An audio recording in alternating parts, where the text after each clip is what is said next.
Also, weiter geht's. What's our next quest, our next job? What do we have to do now? So as you can see, we actually left quite a bit of a mess here. And the original intention of us was to try to find out what's going on with the troll cave. So after we killed this troll, we didn't learn so much. The only thing that we learned is that the Troll King is telling these trolls to actually get toll from people all over this area. So what we're going to do is we're going to meet up with the rest of my team. So basically I'm going to connect these guys to each other. So there's a chain in between them. This causes the other character to follow me. And what we're going to do is we're going to use our teleporter pyramid that I gave to Scarlet previously. I'm going to give that to Jehan, my demon hunter. So we don't have to collect it at the beginning of the game. So we're equipped with this. No, there's a story event that actually happens. So in the first about 5-6 hours of the game, some magical thing will happen and this character will appear that tells you about your destiny and also gives you the pyramids. We will go to there actually probably at the end of the presentation so I can show you what's going on there. So what I did is I gave this character one of the pyramids. These pyramids connect to each other. So if I right-click in Roderick's inventory to go there, we actually zap next to Jehan, one of our party members that we actually collected along the way. What we need to do is we need to connect them to the rest of our party so that everybody follows. And what we're going to do after that is we're going to give the teleport pyramid of Jehan to Madora. And we're going to zap to Madora with the entire party. Whenever characters are connected, they will teleport simultaneously or go to another region simultaneously, but you can leave them behind as well. So now that everybody's here, you can see that Jehan actually has a exclamation mark on top of his head. If I would actually talk to him, he says like, these are interesting devices, these pyramids, but it seems like they have demonic powers in them. And Jehan is actually a demon hunter, so he's not really cool with us using this technology. But we can tell him like, you know what, I don't care what you say. We're going to use this because it's really useful. Or we can say, you know, it's not so bad, Jehan. It's not really bad. We could use this, but not too often. You know, so you're sweet talking him or not. So I said like, what? We should tread with care, because not to hurt his feelings. And then Scarlet can actually agree or disagree. If she disagrees with me, we can actually try to charm, intimidate, or reason each other into choosing the right outcome. And this is actually a fun mechanic because then we'll be discussing online in the game if if my choice is right or your choice. And these are all stat-based as well, but I'll show you in a second. Okay. So we agree with this, he's okay with it, and we walk into the village. Can we make mistakes in the dialogues? Mistakes? Yeah. There are no mistakes in the game. No, the game will always flow forward, but the choices you make obviously influence it in different ways. Yeah, no, there is, in Larian we don't believe in the right or wrong choices.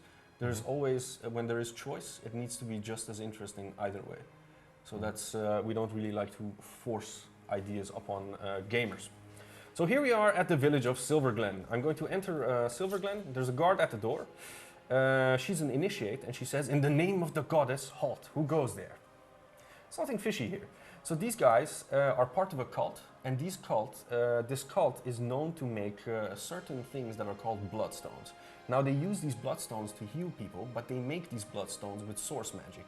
So we found out there was something fishy about this cult in the previous region, and now that we are getting here, we're actually getting slightly warmer, and we're trying to find out why this cult is actually so sneaky, because they're really nice to everyone, but there's got to be something going on, right? Nobody's just nice for free. So we're gonna say like we're source hunters. We're source hunters. And she says, okay, well, God bless you. Walk in and may the divine be with you. So we're gonna walk in here. Oh yeah, we have to connect Madora to make sure that she travels with us.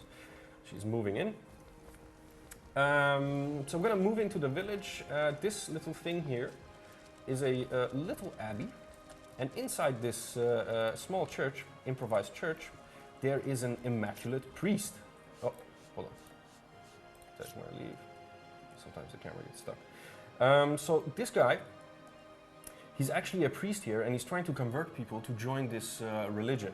Now the thing is that this is a miner village, right? So all these miners are actually working here inside the mines, And the problem is that they're getting these sicknesses from these minerals that they're mining.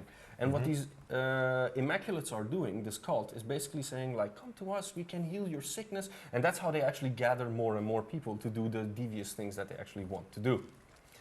The next stop we're going to go to is the shop. So I'm just going to deselect Roderick. Going to move over to Nadia's shop. Nadia is actually a woman who's lost her husband to the rot. And if we talk to her as a side quest, she's actually saying there's something fishy going on with these people. I don't trust them at all. And you can actually do that quest on the side. But this is Nadia's shop. As you can see, there's items triggered or marked as she's the owner of them because it's a shop. They're marked as orange. And if I pick them up, she actually reacts to them. It says like, hey, you can't do that. It says like, so that interests you? And I can say, yes, it interests me. What's the price? Or I can say, no, thank you. I'm just browsing around at the moment. So I'm going to take my leave. If I hover over her, you can see at the top that she actually has an attitude. So on the top with her name, it displays her attitude. And when I click on her and talk to her, we can trade with her. Now, this is what we call the trade interface, but it's also the barter interface. So you can negotiate about things. I can say, like, I want this dagger, and I'll offer you a tomato. Of course, the tomato. Dagger for a tomato? See, that's what I mean. Okay. So the tomato costs, 2 gold, and the dagger costs about 1,030. And if I say, like, yeah, it's a trade, she says, like, no, your offer insults me. 2 tomatoes, maybe. For a tomato and a hammer. Okay. Her attitude drops to -1. So if we check that out, you can see that. Of course, if you do quests for her and actually please her, and sometimes give her, more money than what she needs, the attitude will rise. The higher the attitude is, the more flexible she becomes with her prices, and then you can really start to barter about it. Like to say, like, I'm going to pay 10% less, and then she won't mind, and she'll tell you that because you're such a good customer, I'll give it to you for a lot less. And sometimes she can even give you stuff for free if it's underneath a certain amount of gold. Okay. So that's quite an interesting thing. We're going to close the interface. And of course, I could sneak around in her shop and try to steal things behind her back, which is not a very nice thing to do, because if you get caught, she's going to call the guards, and then you're going to end up in prison. And you don't want to be in prison, because getting out of prison is actually quite hard. So either your teammates go there to pay your bail to get you out, or you can try to find a sneaky way out of every prison. Every prison has a way to get out. Or you can simply use the teleport skill Scarlet had to teleport the guard inside your prison, kill him, take his key, open the door, walk out. So there's all these crazy amount of possibilities, and at Larian we believe in what we called the N+ design. So what we do is we provide you with solutions and more solution and more solution, because the problem with this game was you could play it in multiplayer. So there could be somebody effectively at the other side of the planet watching the guard leave his room to head to your jail cell. He could kill him on the way there. So we had to think of all these possibilities and solutions that people try to use.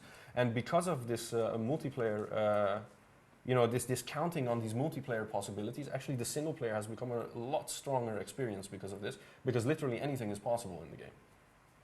So that was the shop mechanic. I'm going to take my guys and head out to the owner of the mine and the overseer.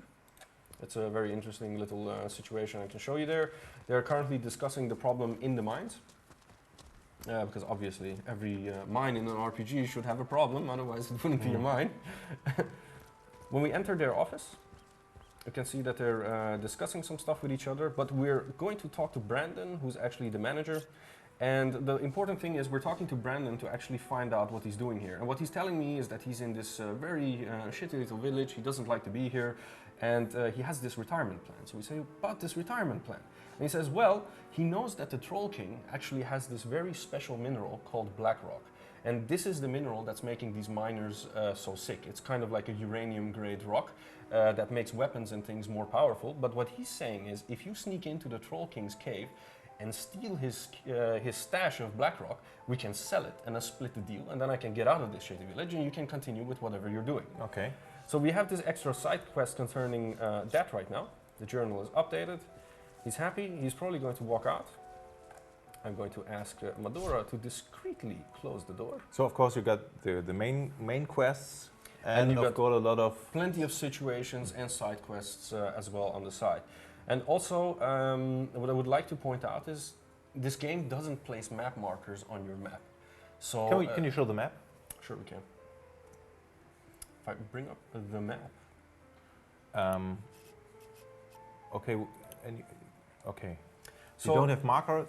Yeah, so technically speaking, in every RPG that you would play after, like mid-90s, after Diablo, usually every quest you take is like, oh, go there, do that, do this. We don't do that unless characters specifically say, meet me at the barracks. And then he says, like, I'll mark it on your map.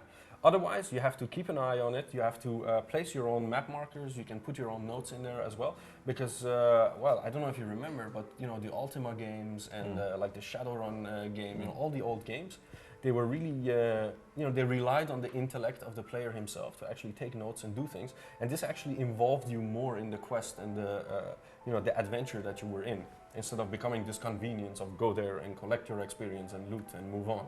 Are you influenced from the older games? Absolutely, absolutely. Yeah, the thing is that we used to play those games intensely and really enjoy them. And we really want to bring that back, because a lot of people in our fan community as well, they keep telling us that, why don't you go back to the roots? Why don't you go back to Divine Divinity? And that's also the feedback we got from the Kickstarter people that said, like, hey, we like the direction that you're going, and maybe you should make it more like that. I'm not pretty sure, but maybe the graphic looks like a little bit Baldur's Gate, maybe, or a little bit. It's true, but it has those influences, because those are those games you would tell your grandchildren about. And I went this, I slayed the dragon, did all that stuff. But anyway, back to the quest. Okay. So we're here. One of my party members discreetly closes the door and leaves this guy all alone. And what we're going to do, it's not really nice, but we're going to murder him. I'm going to shoot him in his back right now. And just in time, he wanted to say, like, stop it, but he's dead. Good thing is, the door was closed, nobody saw it outside. And when the door is open? Yes, there's a chance that people actually might hear it or see it. So they send events whenever they get hurt and stuff like that, and people might notice. So when you want to kill somebody? It's preferable to do it somewhere silent and blocked off. You could, like, lure them. You could distract them with your party member and then take him to the other side and then do your dirty business there. It's all possible. And close the doors. Exactly. Close the doors. So he's dead. We can loot his entire house, but that's not too important right now. But you can see that there's an exclamation mark on top of Scarlet's head. We're gonna talk to her, and she says, like, "Oh, another innocent has fallen." It's like, innocent? Come on. Consider it target practice. Or we can say, yeah, it's a terrible tragedy that this actually had to happen. So I'll say, like, innocent target practice, who cares? And then she can actually react by saying, target practice, what kind of lunatic are you? Or she can say, like, well, true, during dangerous times, everybody's a suspect. So it's all up to the player that you're actually corresponding with to choose what you're going to say. Now we're going to move out. We're going to head out to the northern part of the Lucula forest. And we're going to head out on our quest to, see what happens to the troll cave. So everybody's following each other, as you can see. Okay, we show them this in the next video, maybe. Yeah, that's perfect. Ja, perfekt. Okay, wir machen hier einen Schnitt und im Video Nummer 3 seht ihr, wie es weitergeht.